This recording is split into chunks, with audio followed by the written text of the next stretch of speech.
Welcome to Tea Not Coffee, a podcast for the mature Christian woman with a focus on constant growth and fruitfulness in your natural and spiritual life. I'm your host, Brittany Smalls, and before we dive into today's episode, I have to take a moment to say thank you so much to each of you who participated in the meet and read on this past weekend. It was a huge success, and that's because of you, your presence, your participation, and of course, your praise. We thank God for what took place on Saturday, and I look forward to what is going to happen in future events and happenings. So stay tuned. You can always visit my website at BrittanySmalls.com to check out any upcoming events that may be taking place. All right, so let's dive in with today's episode. I went to bed last night just before really I stayed up really late getting some housework done. And I was getting in the bed and I heard the term acceptable loss. So it was around 1 something in the morning, guys. And I was like,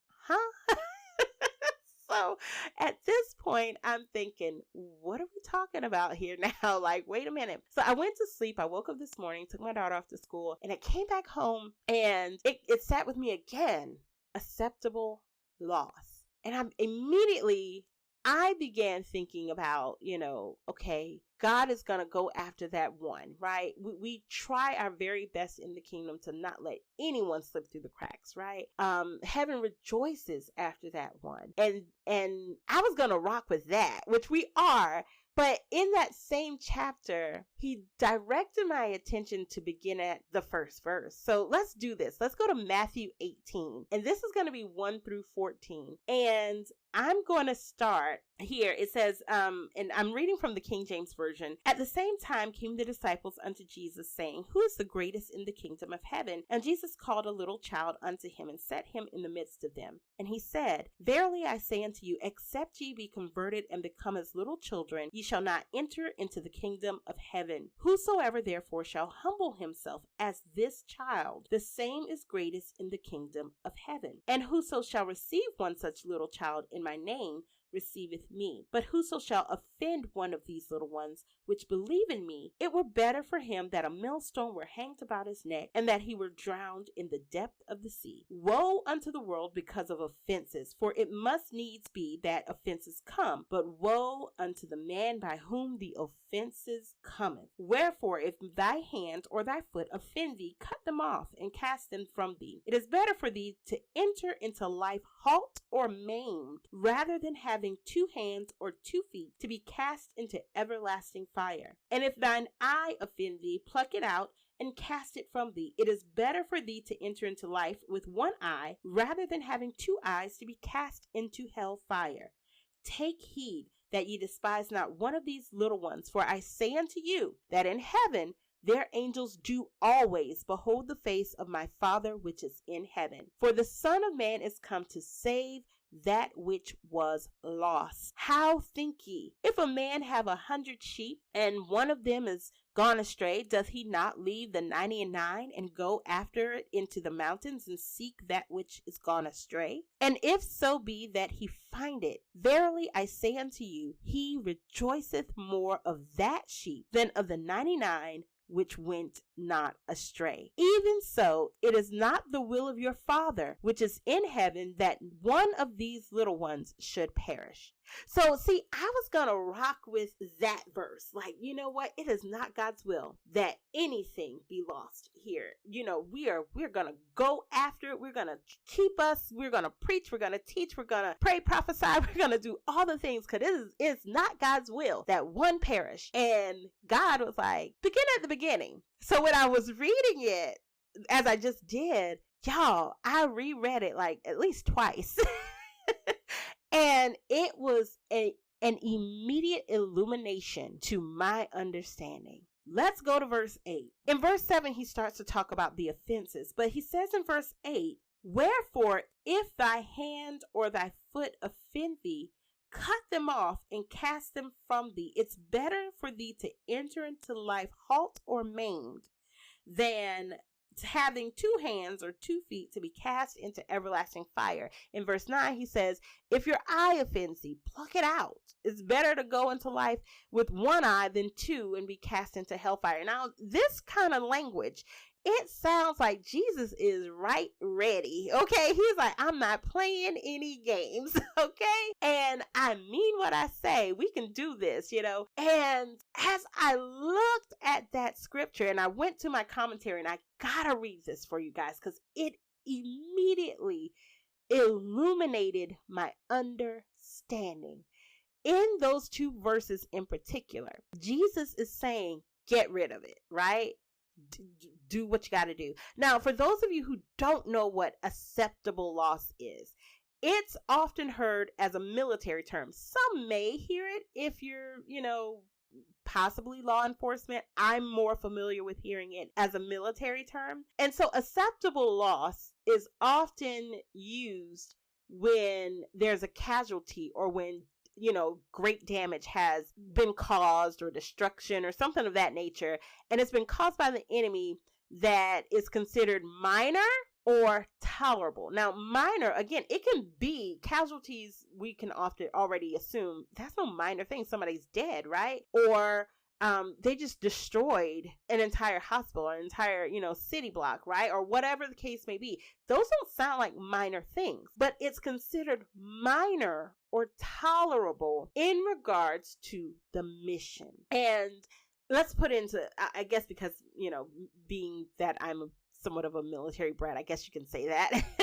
The idea is that the mission that the unit or the company is on is to secure the target or to carry out whatever the assignment is, whatever the order has been given. And while they're on their way to do just that, carry out the mission, execute the mission, someone may lose their life. Or some gadget, some device may suffer damage. It may even get lost. It may get broken and unusable, right? There has been destruction and there has been a casualty. However, especially if that casualty has taken place to what's deemed non-essential personnel, you will find that the leader of that unit, or you will find that, the soldiers, they may feel some kind of way when it happens. But you'll hear someone say, we have to carry out the mission. We still got to complete the mission. And that sounds warped, right, to our, and I'll say civilian mindset, right? Because we have regard for life. What do you mean? The mission doesn't matter. Life matters more than this, right? And at the end of the day, those soldiers are aware that while we hurt, while we have suffered without this particular device, while we have lost communication to some degree, guess what? The mission is still intact, and we are obligated to carry out the mission. Therefore, the loss of our brother, the loss of our sister, the loss of our comrade, the loss of that important piece of technology is now deemed an acceptable loss. It's minor compared to the bigger scope of what we came here to do, what we were ordered to accomplish. How does that tie in, Britt? It does. And I never thought of it this way. Again, I was stuck on the, God will not have, it's not his will for one of these little ones to perish, right? I was there, and that is a part of it, right? We don't have that going on in the kingdom. It is not God's will that we suffer loss in that regard, but it is his will that we get rid of the things that come to offend us or cause offense to the body that hinder us from accepting and moving into God's will. Let me explain. So we have verse 7 and 8 here, right? Woe to those that cause the offense. In verse 8, if your hand offends thee, cut it off. If your eye, in verse 9, offends thee, pluck it out. Well, here, it's actually indicated, and I'm going to be reading from Barnes's notes on the Bible, which was really, really profound here, because I like to get all my research in as much as possible. And it says, the sense in all these instances, especially if you go back to Matthew 5, 29 and 30, this is also referenced there, is that it's the same. Worldly attachments, friendships, and employments of any kind that cannot be pursued without leading us into sin, be they ever so dear to us, must be abandoned, or the soul will be lost. Worldly attachments, friendships, and employments of any kind that cannot be pursued without leading us into sin, be they ever so dear to us, must be abandoned, or the soul will be lost. It's better for us to enter into life halt or maimed. It's not meant by this that when the body, is raised, it'll be maimed. No, that's not the case. All right, we'll be perfect. But these things are said for the purpose of carrying out or making complete the figure or the representation of cutting off the hands and the feet, the eye, anything, etc. The meaning behind that is that it's better to go to heaven without enjoying the things that caused us to sin than to enjoy them here and then be lost.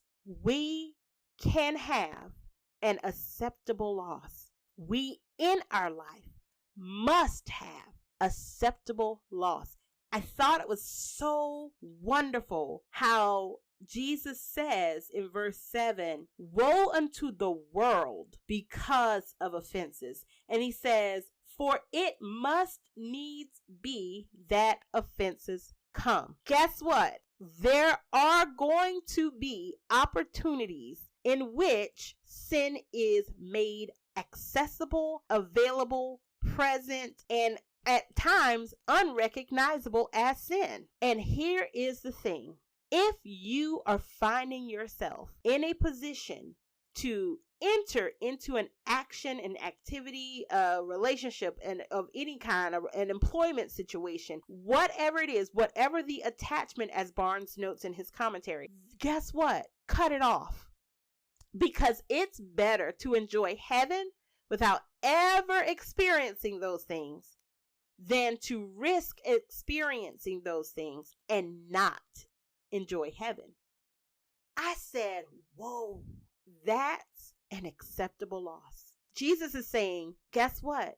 So I'd rather you enter the kingdom, enter heaven, enter into that most beautiful place, right? Enter into heaven without an arm, without your leg, without your eye, without your ear, whatever it is. I'd rather you suffer here without having ever achieved multimillionaire status. I'd rather you here and never marry than being married and all you do is deal with the issues of being married to somebody you shouldn't be married to and all that could come with that. I'd rather you experience the hardship of not having adequate employment or any employment and having to basically depend on barely making it and enter heaven than to experience you got the best job, you got the best hours, you got the best seat in the facility, you got the best parking spot,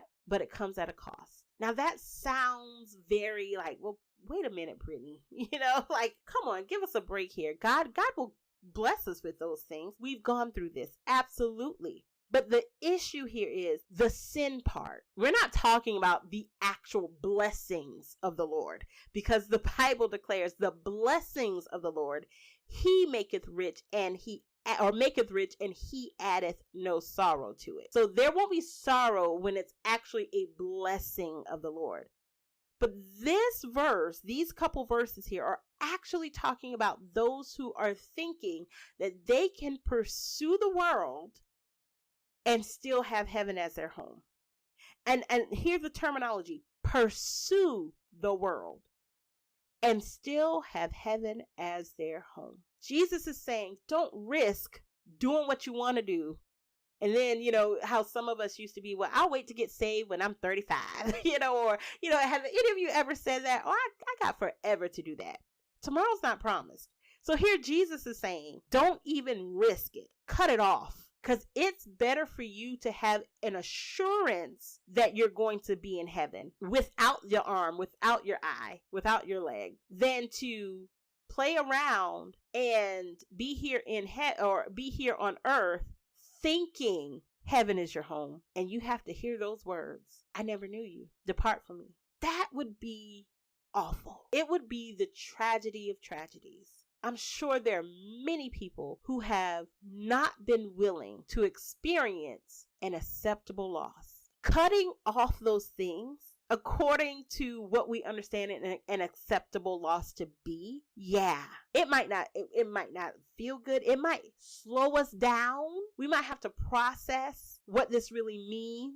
We might have to let go of some friends, and that can be hard all by itself, especially if y'all been friends for, all of your life.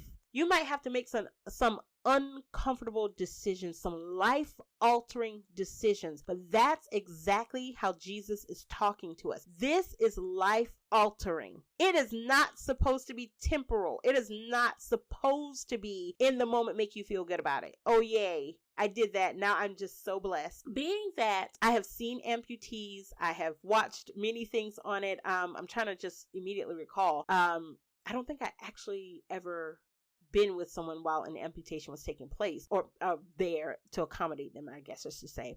But it's not fun. I've heard, documentary, of course, of amputees, and it hurts. There's like this residual pain. There's this like phantom, you kind of feel like you can still feel it. Some people say it burns, they'll have this random burning sensation. It's no fun to lose a limb. So there's nothing about what Jesus is saying in verse 7 and 8 and 9 that is supposed to indicate easy. Never is it written it's going to be easy to give up the world. It's doable though. So y'all, I said I wanted to keep this brief, but this really goes so deep because I was thinking one way about it. You have to be converted and you have to be humble. You have to be converted and become as little children.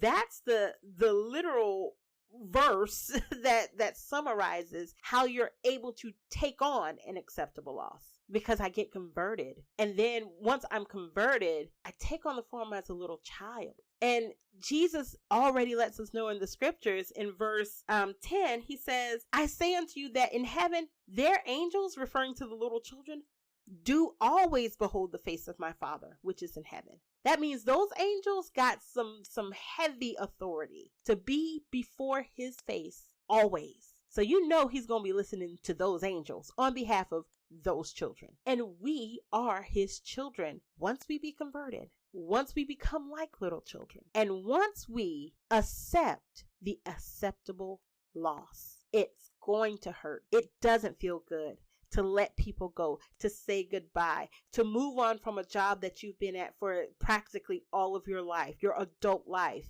to move on from the family business, to move on past the family, drama or what. It's going to feel uncomfortable until you realize this is an acceptable loss. I can still live without that. I can still make it without the job. I can still make it without the income I once had. I can still make it without the family ties that I thought were so very valuable to me. That's hard to hear, but once that fact of it's an acceptable loss, the mission is still heaven. The mission is still converted living. The mission is still salvation. The mission is still sanctification. The mission is still pursuing his will. Everything else is an acceptable loss. That went there for me. As hard as it may be, as difficult as it may be. And it's not just a one-time sort of thing. Let me make that point before we close out. It's not just one time. It's not just you leave it and it's done. Because as you go into different relationships through different stages and phases of your life, people are going to come and go as needs be. God is going to change you, move you, maneuver you as you need to be changed, moved, and maneuvered to make sure that you don't have sin on your heels, okay? He will allow things to go south to save you from going south. I witnessed on many occasions what seemed like just pure disaster that worked out for my good. Didn't feel good, didn't look good, didn't sound good, didn't feel good to take having people tell you about yourself. Okay, does not feel good for people to come before you and to accuse you of certain things. Does not feel good. Relationships, friendships that I thought were blessings And for whatever period of time they were indeed that. But then it became, no, this thing's going to take me down. And I didn't realize it. And God had to shut it down. And I had to cut it off so that I can continue the mission. I grieved it. I love those persons. I had to grieve. It's like a literal loss. Even though they didn't actually pass away, I had to grieve the death of that relationship so that I could be healthy for the next friendship, so that I could be trusting in the next friendship, so that I could be a whole, capable saint as I'm ministering to those who aren't yet whole and aren't yet capable. I had to cut those things off and allow God to give me the pain of it. So I want to encourage you listening today. Consider what's an acceptable loss for you to continue in your mission. All right, I'm going to stop there. Thank you guys so much for listening today. As always, share this podcast with a sister in Christ if you believe it will be a blessing to their life. Thank you so much again for your participation this past weekend. I look forward to speaking with you again. Join me here for another cup of tea, not coffee, where the conversation is harvested from the word and steeped in prayer.